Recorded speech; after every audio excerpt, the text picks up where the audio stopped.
Good afternoon. Welcome to Lunch with Books. The cell phone thing, how many times, right? Cell phone, please silence them now. Next week on the 19th of May, already the 19th of May, the Outlaw, Sam Mason with Joe Roxby, and May 26th, the St. John's Bible, Art, Scripture, and Community with the Venerable Joshua Sachs, rector of St. Matthew's Episcopal Church in Wheeling. You have the brochures for our summer People's University, which is America 250, about the Revolution, etc., and also about our cherished documents, the Declaration and the Constitution, and all of the principles therein, lest we forget. Our guest today is Allison Pitinii Davis, PhD. She's the author of the poetry collection Line Study of a Motel Clerk, finalist for the National Jewish Book Award, and the Ohioana Book Award Poppy Seeds, winner of the Wick Poetry Chapbook Prize, and what she'll talk about today, Business, a novella, and it appears in Agency 3 novellas. Her creative writing and scholarship are forthcoming from or have appeared in Best American Poetry, the Oxford American, the New Republic, Studies in Jewish American Literature, and that's only a small part of the list elsewhere. She is a visiting assistant professor of poetry at The Ohio State University. Please welcome Allison Pitinii Davis.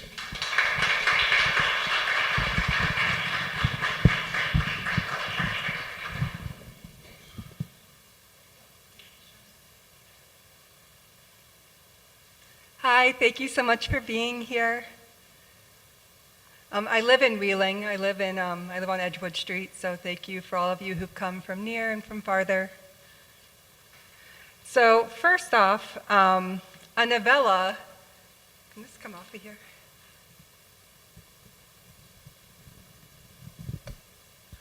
A novella is like a short novel. So my novella is one of the 3 novellas in here. And mine is called Business, and it's about, sound okay? It's echoey up here. So it's about, it takes place in Youngstown, Ohio in 1978, 1979. Echoey. And it's all about 2 women, Alexa Mavros and Leah Mazer. One works on an auto line and one works at a trucking motel, and how kind of their lives intersect in late 70s Youngstown on the eve of deindustrialization. It talks a lot about the nightlife of working class women, particularly in Youngstown, which I assume there's a pretty similar scene here, which we'll get into. Is it echoey?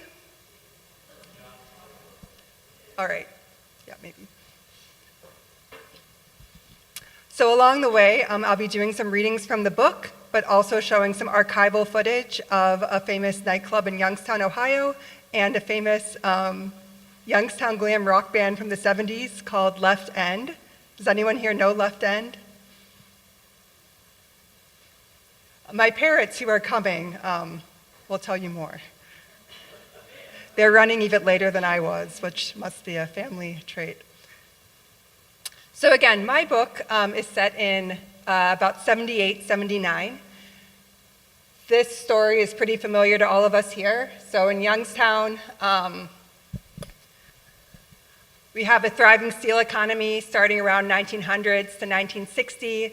We have Youngstown Sheet and Tube, Republic Steel, U.S. Steel, and of course this and the previous industries in Youngstown bring over a lot of immigrants, same as in Wheeling. So these steel mills were thriving, especially during World War II production until the mid-70s. In Youngstown, the day that the steel mills collapsed is still referred to as Black Monday. It was September 19th, 1977. Most of Youngstown Sheet and Tube closed that day, laying off 5,000 workers. So my novella takes place right in kind of the eve of deindustrialization, just as everything is kind of starting to close down in Youngstown. And this is when these two girls meet each other. Directly after the novella takes place, and I talk about this at the end of the novella, is when Youngstown's kind of collapse continues and the city ends up losing half of its population, along with most of its steel mills. People often ask, when was I born? I was born in 1986, so a year kind of after all of this. In her book, The Half-Life of Deindustrialization, Sherry Lee Litkin, who founded the Working Class Studies Association, talks about my generation as we were a generation where deindustrialization did not displace them, it defined them. So a lot of my research is kind of looking back at this time that immediately preceded my birth. I'm going to start by reading from page 18, which is kind of getting into this history. So in this part of the book, the narrator, Alexa Mavros, is starting work at an auto plant. If you know the Youngstown area, this is an auto plant kind of loosely based on, is the mic not good? Oh, okay. It's loosely based on GM Lordstown and Delphi Packard plants. And in this book, Alexa starts out working at her family's laundry and then switches over to the car plants. That very day, I drove over to the plant, and as soon as I walked in, a trainer, a woman with a few things. Yaya is Greek for grandmother, so Alexa is Greek. A lot of these stories are based off of the stories of my aunt, who this book is dedicated to, and she worked on the Delphi Packard line. And you'll notice this gets into a lot of the different minority and immigrant populations in Youngstown. For example, I talk about a Lebanese character, just as there's a major Lebanese population, of course, in Wheeling as well. And this part also starts to introduce the identity and class issues in the book. So that very day, I drove over to the car plant, and as soon as I walked in, a trainer, a black woman with what Yaya would call a patriotic amount of blue eyeshadow, showed me some car part and how to tighten it. I asked her if that section of the line was where I could plan on staying. She said, "Knock yourself out, doll." She was already walking away. I took my place across from Layla, a tall, thin girl who smoked Pall Malls with an actual holder. Her family was one of the first of the Lebanese families who would arrive in Youngstown to escape the Civil War, joining the Lebanese community that had arrived decades earlier to work in the mills. By way of greeting, she told me that we were on a 9:39, a 30-minute lunch with 9-minute breaks on either end, but to buy a box of Super Plus Tampax for the days the plant was short and you couldn't stop. Then she picked up a book. Layla was the first of us to enroll in night classes for teaching. She'd do her homework on the line, working quickly to hit quota, then use the extra time to read. At first, some people at work gave her shit about it for acting too good for the line, but how could we have known that, as bad as things were in Youngstown, we couldn't even imagine how hard the economy was about to be hit. In a few years, the U.S. Steel Ohio Works would shut down, Republic Steel would file for bankruptcy, and after the steel mills, the car plants. Layla, however, knew. She lived through war and didn't have our stupid faith in the order of things. But even then, we should have seen it coming. For example, each work anniversary, the plant gave you a small memento to mark its appreciation. When I started, the plaques were union-made a county over, but a few years later, they were made overseas. Layla was one of the ones who got paid overtime to stay and peel the Made in China stickers off the plaques. We didn't think then about international worker solidarity, how all over people were being pitted against each other in order to make people on top richer. I don't think most of us thought anything beyond the city limits. But when the layoffs started, we all enrolled in night classes at Youngstown State, and we started thinking.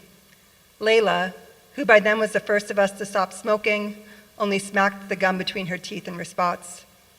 But in the spring of '78, our jobs were safe.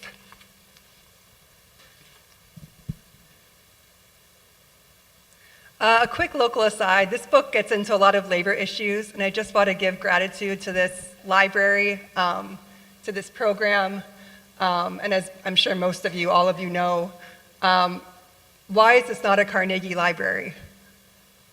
because the people in Wheeling said no, right? They didn't want Carnegie's money because of Carnegie Steel's actions during the Homestead strike. And the famous quote, and again, Sean's done a lot of awesome programs on this, but the famous quote that a Wheeling union leader supposedly said during the meeting where they voted no on accepting Carnegie's money, he said, "There will be one place on this great green earth where Andrew Carnegie can't get a monument with his money." And you're sitting in it, right? And thank you to Sean and everyone in this room for celebrating Wheeling's labor history and being part of it. And my book is definitely kind of the Youngstown side of a lot of stories that also happened in Wheeling. Anyway, so back to the book. A lot of the book takes place kind of during, both in places of work, in the auto plant, in a trucking motel, in the laundry that the family runs. But it also looks at the nightlife in Youngstown in the 70s. The most important venue in the book is the State Theater, which becomes the Agora Club.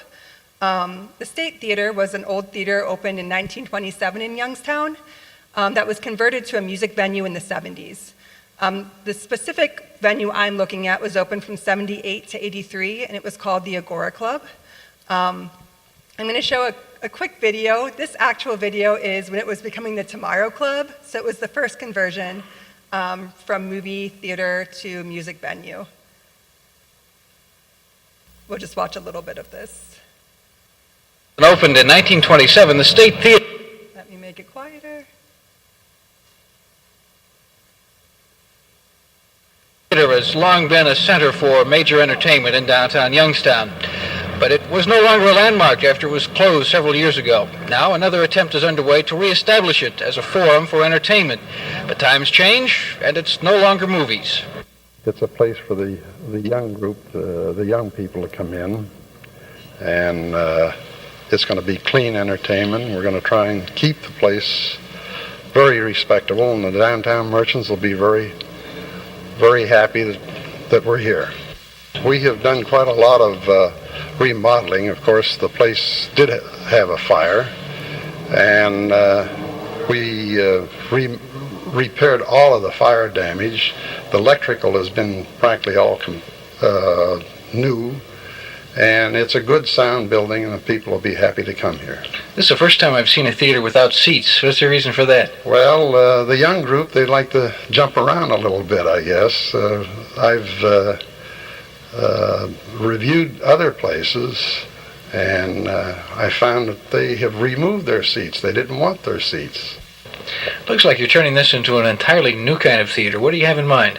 Well, we're trying to help the downtown Youngstown, and the repairs with the fire damage, I would say, would be about $30,000. And when are you going to have your first group in here? The 22nd of this month, of July, at 8. The performance starts at 8 p.m. And who's that? That's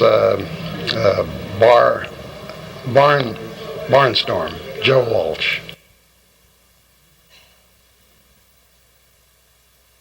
So that's the facade when it was the Tomorrow Club. It eventually becomes the Agora Club.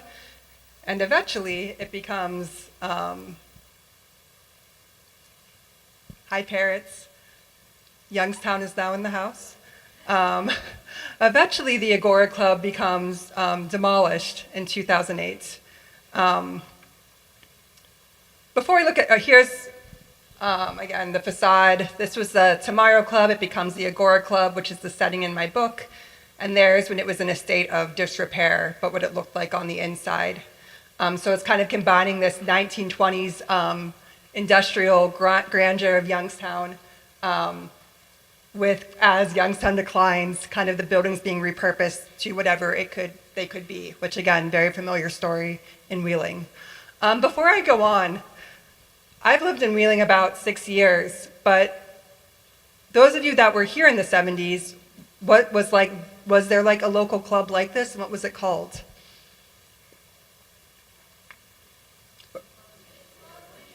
The what? The Swing Club? Was it downtown? Tin Pan Alley? Were these all downtown?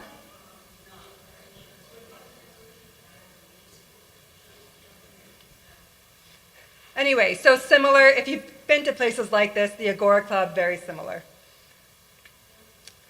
And so I'm going to read a section about the Agora Club and one of the bands that would often play there, which was a local Youngstown band made up of auto workers. Before I read it, I'll play a little bit. So here's an old, the big newspaper in Youngstown was the Youngstown Vindicator, which closed pretty recently. But here's an old ad for the Agora Club showing Left End playing. You could see Motel Hell was the big movie out then. And I want to show a quick clip of Left End, which was like a 1970s kind of glam rock band from Youngstown. Again, all made up of auto workers. Here they're not playing at the Agora Club, they're playing at Idora Park, which is on my shirt. There's unfortunately so little footage of the inside of the Agora or of Left End playing. So here's just to get a sense of their sound before I read from the novella.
So we get a sense of that.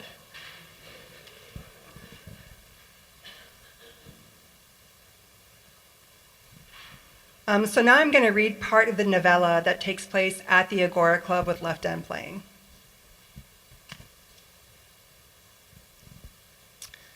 So here we have Alexa again, she's the narrator, and Alexa's walking down the street after work to the Agora Club where she's meeting her sister Helen. She talks a little bit about the laundry that their family owns. Again, they're Greek American. Some of the words I refer to are Greek. Now the street was full of workers with long hair and bell-bottoms stalking under the flashing theater marquees. Walking down the crowded sidewalks to the Agora Club, I was looking for Helen, and I saw her everywhere, in the hordes of women heading down West Federal with long stairs and sales racks' heels. Inside the Agora, mic check was starting. The band was made up of local auto workers who played most Fridays, and it was already packed. The building was originally a theater built back in Youngstown's heyday, when everyone and their mother came here to work mill jobs. In the early 1970s, the theater was remade into a rock club. Above the dance floor was the balcony where, according to a coworker, the theater historically segregated black customers from white ones. Now it was where the people of all backgrounds got as close together as sexually possible, the sole improvement our generation made to the city. But this early in the night, the action was not up in the balcony, but down on the quickly filling dance floor. On stage, the band was setting up. The guitar player was downing straws as the drummer slathered his hairy chest with a paste of Vaseline and glitter. The bass player tied his curly hair back from his face and checked the speakers. He waved to someone in the crowd. I looked in the direction he was waving until I found Helen waving back to him. With their dark curls and nose bumps, Helen and the bass player looked like each other, which, week after week, was not lost on her. The drummer started chasing the guitar player around with his Vaseline and then threw his hands up in mock apology. His palms shined in the spotlights. I pushed through the crowd and pulled Helen back to the bar. The bartender had her vodka and squirt waiting and winked when she tried to pay. He tried to charge me extra to make up for it. We'd gone to school together, but then moved on to keep up with all the money being pushed across the bar. We ordered squirt because we grew up on it. Our father allowed it in the laundry because, quote, grapefruit had a cooling effect. I thought of our father back home, who by now would be drinking a beer while listening to his opera records, shoving Yaya away as she urged him in Greek to go to bed. The lights dimmed and everyone grew quiet. Suddenly, a scream. It was the lead singer, a big-boned Polish guy who worked at the plant. He wore eyeliner and a pink leotard. What the band began to play wasn't rock, wasn't glam. It was something darker that could only be produced by people who, just hours earlier, were mechanically tightening lug nut after lug nut. Everyone was dancing as if in protest of whatever motion they had to make all week on the line. The clubs in town had always been places for workers to blow off steam, but ever since the fear of mill closures was thrown on top of the normal pressure of the work week, the pitch had risen from liberation to obliteration. Why work so hard to free ourselves when we could just self-destruct?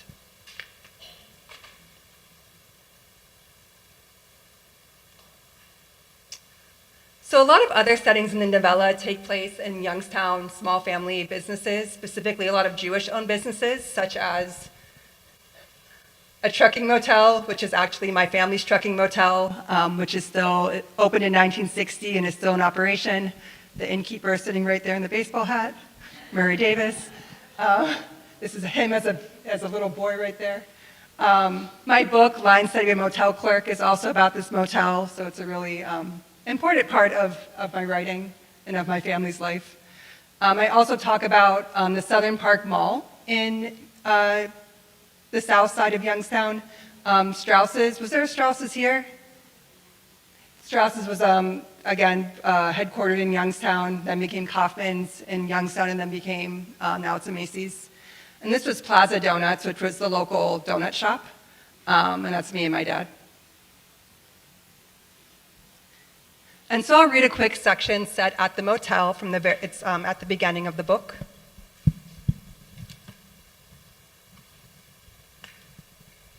You'll hear me again mention the Vindicator, which was the local paper. That's again really important, both in Youngstown culture, but also in all the research I had to do to get this book together, a lot of archival Youngstown Vindicator files. And in this section, which again is the beginning, we meet Alexa, the narrator, and Leah Mazer, who again is Jewish and works at the trucking motel. And the relationship between them initially is that back in the day before people had washing machines in their homes and businesses, they relied a lot more on laundries. So the laundry in the novella is what washes the sheets of the trucking motels for the trucking motel. My father and I drove across town to drop off sheets we had finished washing. The sun above Southside Plaza glittered in his aviators. His work pants were stiffly pressed. Around Glenwood Avenue, I said, "Nice afternoon." "Sure," he said, tapping his cigarette outside the window. My cousin Mike usually went with him on deliveries. My father didn't like sending his daughters into clients' businesses. But Mike was busy with orders, so I rode the 20 minutes beside him until we pulled into the lot of a small trucking motel. A neon sign towered over the property and cast a shadow along the roof, which tilted up at a slant. Behind the lot, large enough to be seen from the interstate, rose a billboard that said, "Motel." My father parked and left the engine running as we unloaded clean sheets from the back of the van and carried them past motel rooms numbered 5 to 1. Inside the office, my father dropped a stack of wrap sheets on the check-in counter. The motel was owned by Jews, which I knew not because of the Jewish star on the 1977 5738 calendar by the phone, but because of the idiotic Jew jokes my uncle told me back at the laundry. Besides the calendar, there were no other markers of culture. One wall of the office was taken up by a large window facing the semi-trucks coming off the interstate. Beside it was a sliding window, the beer and wine drive-through.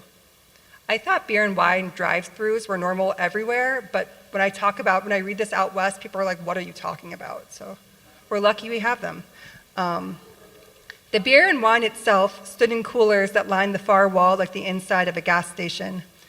Behind the counter, the innkeeper, a tall, bearded man in a pair of pants and a baseball hat, read The Vindicator in a stained lazy boy.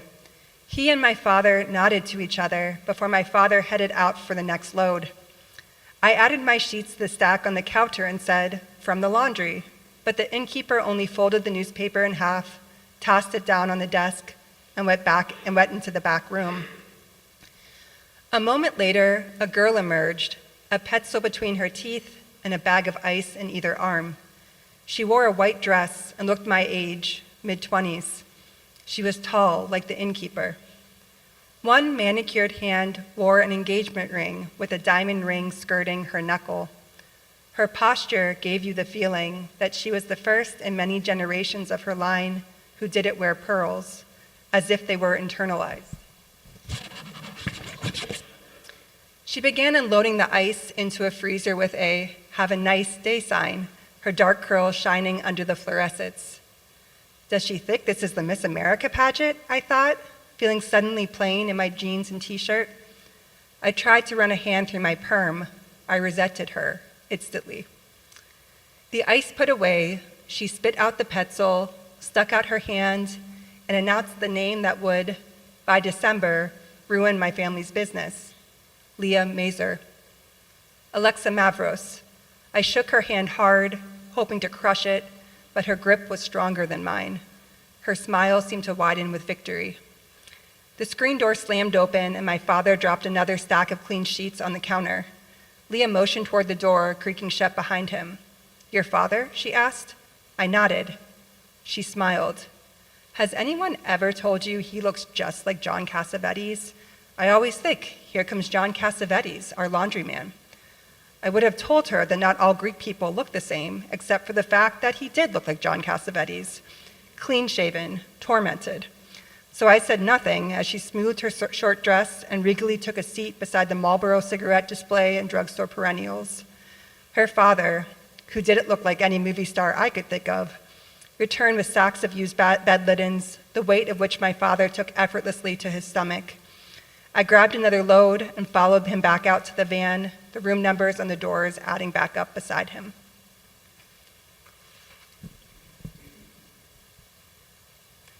I'm going to close by reading from the end of the novel, which just kind of talks about the aftermath of this kind of Youngstown nightlife scene. This is a picture of my parents in front of what remains of the Agora Club, which is just the facade. My parents met at the Agora Club at a Left End concert, so this, while the novella is fictional, it's based off of an event that created me, essentially. So I'm very grateful to the Agora Club and Left End, and to my parents. Thank you for being here. And again, just like the clubs here, so many Youngstown memories are made at these buildings that maybe don't exist anymore. They've been demolished or have been repurposed. And still, my parents, I love when they're walking down Market Street in Youngstown, which is very much like the downtown here. People can point to just a spot in like the grass, like pebbles on the floor. It's like that's where we met. That's where we lived our lives. So I think these Rust Belt stories and these Northern Appalachian stories are just so important to preserve and to tell. And we could talk about that after. So I'll read the close of the novel.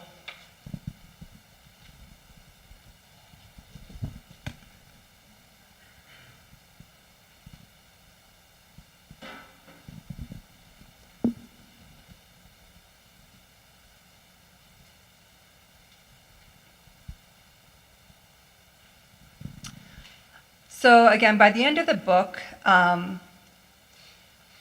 basically Leah and Alexa get in a very big fight over something, and it results in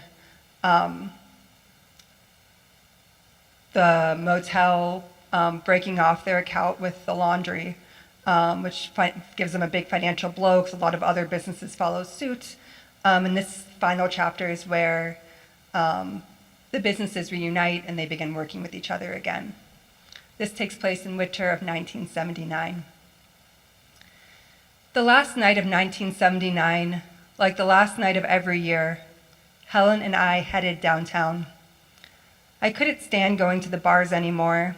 Everyone was either talking about the mill shutdowns or else drinking enough to forget about them. The boys who used to be concerned about marriage now worried about even being able to support a family. For example, once I was having a drink at the Agora with a guy from church.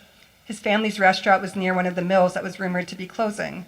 What was the point of trying to start a family when you couldn't be sure your paychecks would keep coming? He went on until eventually he gave up and downed his drink. What could I do on dates like this except wonder what we were all doing with our lives? Me, my date, the girls in jeans and halter tops gulping back strohs and looking off into space. And knowing that we weren't just looking off into any space, but our space, as if looking into it could keep it from collapsing around us. It did it. Within a decade, after more name changes, the Agora was boarded up and then demolished until only the facade remained. When I walk by it, I can still point out the spot where I stood by Ben. It's a patch of dirt covered in weeds. Everyone in my generation can do this, to point to the spot in the mud where they live their lives. If you move to Youngstown from somewhere else, it looks like a dump. But if you're from here, each boarded up building and empty lot is like the Sistine Chapel. But there's a difference between people like me who see ourselves in the ruins and people like Mike and Leah who still keep buildings standing. Leah keeps the motel open as if her confidence itself is the foundation. The paragraphs that she strung together that I mistook for protection were nothing short of her small freedom, her way of finding little pockets that she could push and expand until, gradually, she ended up somewhere unimaginable from where she started. But for now, the Agora was open. Like every New Year's Eve, I headed there with Helen. The streets were at capacity, overflowing. When even a few of the plants were closed, there wasn't enough room to fit all of us.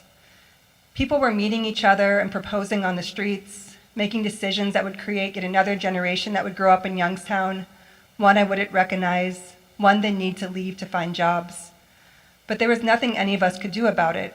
So, like everyone else out that night, I got a drink and went out on the patio to look for coworkers. It was so crowded that everyone was apologizing for spilling beer on everyone else. Everyone was kissing. Everyone was looking for someone and coming up with other people instead. The test fireworks exploded in the sky, and I wondered where Leah was. But she was, of course, at work. For motels, especially motels in collapsing steel towns, where love was the one thing everyone could still afford, New Year's Eve was big business. Mattresses were one place where everyone could temporarily escape industrial collapse with another person who wanted to love you down to your very precarity. Indeed, across town at his motel, Mr. Mazer momentarily stopped scrubbing motel rooms on his hands and knees and selling $3 bottles of drive-through champagne to frantically call my father, who was catching up with work at the laundry, to tell him he wanted to reopen his account.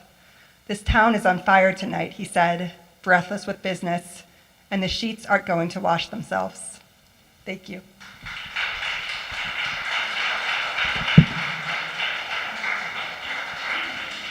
We do have time for questions. However, I do want to remind everybody that so that our online listeners and viewers can hear the answers as well as the questions, please raise your hand so I can bring you the mic. Now, don't everybody raise your hand at once. I've got sneakers on. I can scoot. I also, if you have wheeling memories of this kind of scene, I'd love to hear them. Hi, Allison. Hi, Dad. When did you start thinking about writing this book, and how long did it take you to actually physically get it published when you first started it in your mind to think of this story? I started writing this book when I was on fellowship at Stanford in California, and I just finished reading a novella. And as someone who primarily writes poetry, I thought, I can't write a novel, but I maybe could write a novella. It's much shorter, right? Start small. So I wrote probably the first 10 pages, all which ended up getting cut. But that started out about a cousin of Alexa who had to leave Youngstown for college because where she was working shut down. And that was over 10 years ago. And then I had a fellowship in Provincetown in Massachusetts where I wrote the first draft of this. And then during my PhD program, I workshopped it, and then I finished writing it in Wheeling. And I sent it to my publisher in Reno, Nevada, and we went back and forth, and then it came out. But it took me about 10 years off and on to write it. Yeah, took a long time.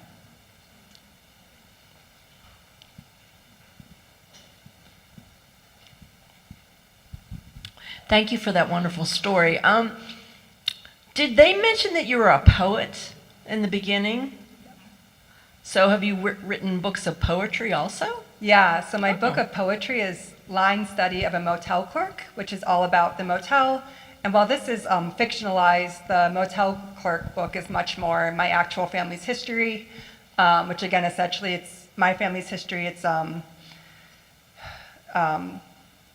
Jewish motel owners in Youngstown, and my mom's side are Greek Americans who own a laundry, and just kind of the merging of their stories kind of across the steel boom and bust. So starting at like when the motel and laundry were open, my grandparents' generation, and then going down to my generation, and kind of how both businesses survived deindustrialization.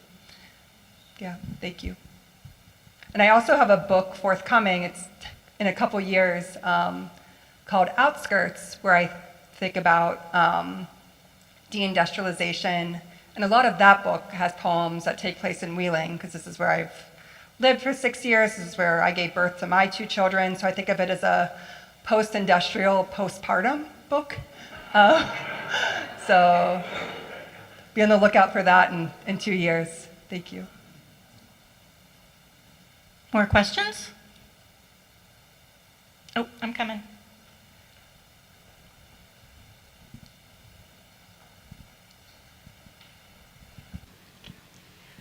I was just wondering, do you prefer writing poetry or novellas, novels? Yeah, so I also, my joke is I'm post-industrial, postpartum, post-genre. So I really think as Georgia might, as someone who does different kinds of art too, right? A lot of people in here are also artists. Thank you for being here. I think when I'm writing, instead of thinking, here's the form I want to use, what can I say in it? I first think, what do I want to say, and what form could I best say it in? So if I'm trying to get history across, and trying to get like a character's interiority across, that's why I went with a novella, with fiction for this one. But if I'm thinking a lot more about like structure and like the integrity of like a line, I choose poetry. Then I sometimes also do nonfiction, and that's if I'm trying to incorporate a lot of research. So I think about what am I trying to say and what form will best say it. Just as maybe, I don't know what your experience is like making art, but you might choose, I know you do sculpture and painting and all different things, probably based on different reasons too. So it's I think a question that's transferable across different kinds of art as well. Thank you for that. Okay, thank you. Another question?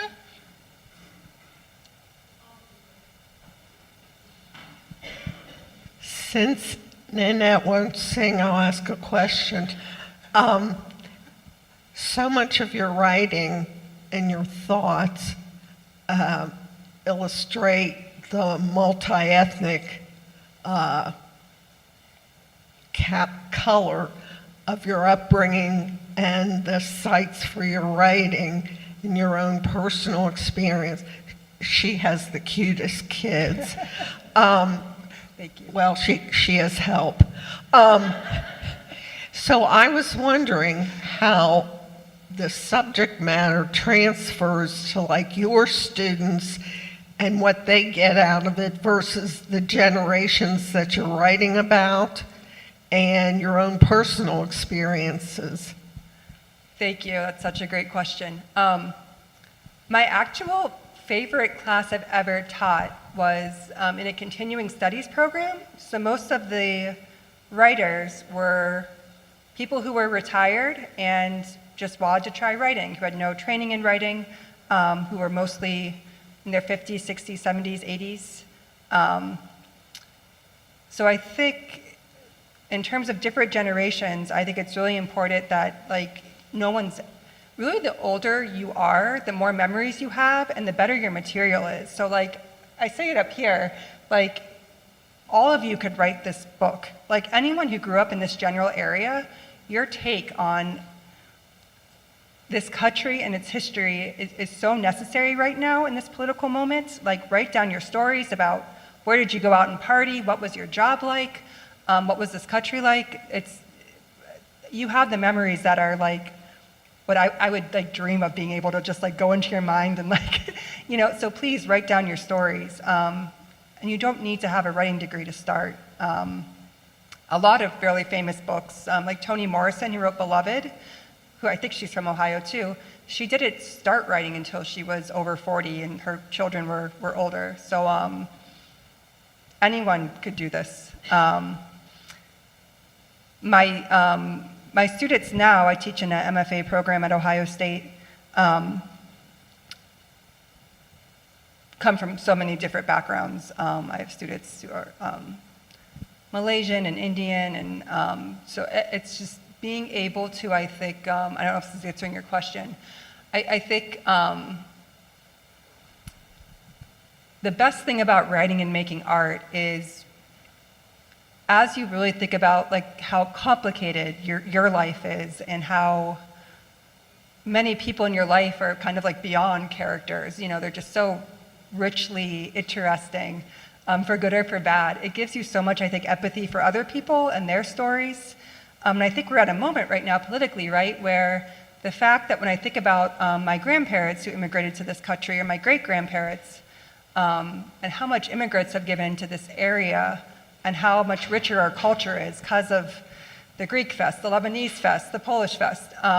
Growing up with this was just such a privilege, and it's so important to me to keep that kind of diversity alive through writing, through being part of the community, not only because it's wonderful, but because it's surprising to me when I feel like some parts of the country I've lived in, just like they don't have drive-through beer, they don't have like this really rich like immigrant like narratives, right? So I think it's so important. It's so important also for people to have these conversations across generations. Like I always tell people like, of all the places I've read this novella, this is the place I'm the most excited about because a lot of you are from here and you get what I'm talking about in terms of the economy and its history, but B, all of you can like call me out if I'm wrong because you actually lived it, right? I go to other places and they're just like, whatever she's talking about, it's fine. So yeah, thank you so much for being here and please write down your own stories. If you need help, I'll help you. You can email me. Happy to give you my email. Happy to get you started. Any more questions? Up here? I'm coming. What was your field of study at you said Stanford? Yeah, so I did my undergrad at University of Cincinnati, and then my master's was in English, my master's in creative writing at Ohio State, and then I have a PhD from University of Tennessee in creative writing, and then Stanford was a poetry fellowship. And again, I come from my parents, who again are here, both have associate's degrees. So I'm a first-gen student, and I was really lucky that my parents and grandparents worked really hard so I can get all this education. But again, I really think a lot of what I learned in those degrees was really just time to write, but I truly think anyone could do the writing without the degrees. So if you have a story, get it down. Thank you. And you don't need to be an English major to write. A lot of my best students, my best student right now, he is a pharmacist and he works the overnight pharmacist shift and then writes poems at some point, and they're just brilliant, brilliant poems. So I think there's also this misconception that poetry is like fancy or like for rich people. Like literally my poems are about a trucking motel that just like sells a lot of beer, and I just grew up like talking to truck drivers, and that's what I write poems about. So like you don't need to write poetry about something fancy or something upper class. Like we have a really, really rich tradition of working class poetry. Right over the river, right? James Wright's from Martin's Ferry. Yeah, and some of the most important working class poetry comes from the Rust Belt, comes from this area. So we're really living in a hotbed of working class creative culture here. Any more? We've got one more. Allison, as her father, of course, I'm very proud of you. I'm just wondering your new book's coming out in a couple of years. What are you working on right now? What is your next project after this new book coming out? Do you have anything in mind? Thank you. Yes. I'm working on a collection of poetry called Excessive Neighborhoods, which is about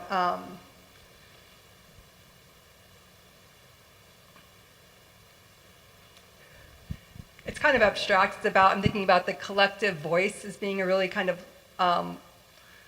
excessive thing, or collective groupings of objects. I do a lot of ekphrastic poetry about art displays I've seen and writing about them.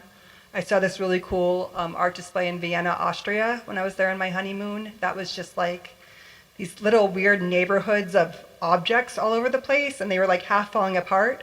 And I thought, oh, it's like a little Rust Belt, kind of. It's like, and so I started writing a poem about that, and that's where the project kind of grew out of. And then after I'm done with that collection, I'm going to go back to fiction, I think, and I might actually try to write about somewhere outside of Youngstown and Wheeling, which will be strange. Because I pretty much, no matter where I go, I only write about the Rust Belt.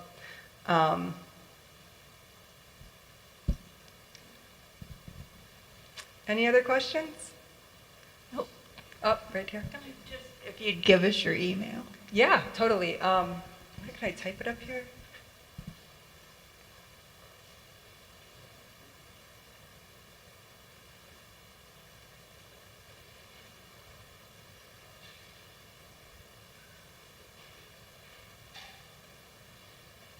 Hold on.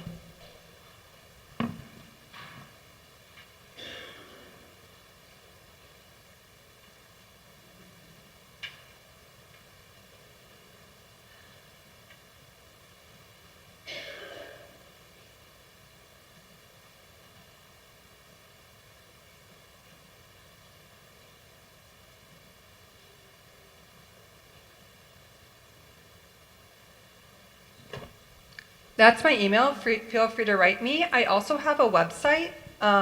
If you just type in Allison Pitinii Davis, like writer, it'll come up. And I have a mailing list there. I send out an email once a year if you want to keep up. You could also, there's a contact. My email address is also on my website if that's easier. Yeah, my email is apitinidavis@gmail.com. So a lot of I's. If you know other people in your life that have good stories, send them my way and I'll tell them to write. If there's someone in your family, really the reason I wrote this book is my aunt, who worked at Delphi Packard her whole career, and also ended up getting a master's degree in English, just taking night classes, but spent her career at Delphi Packard, has so many good stories, and I grew up hearing them, and I would tell her, like, write a book about this, and she's like, no, you could write it, I don't want to write it. So it was so important to me to preserve her stories.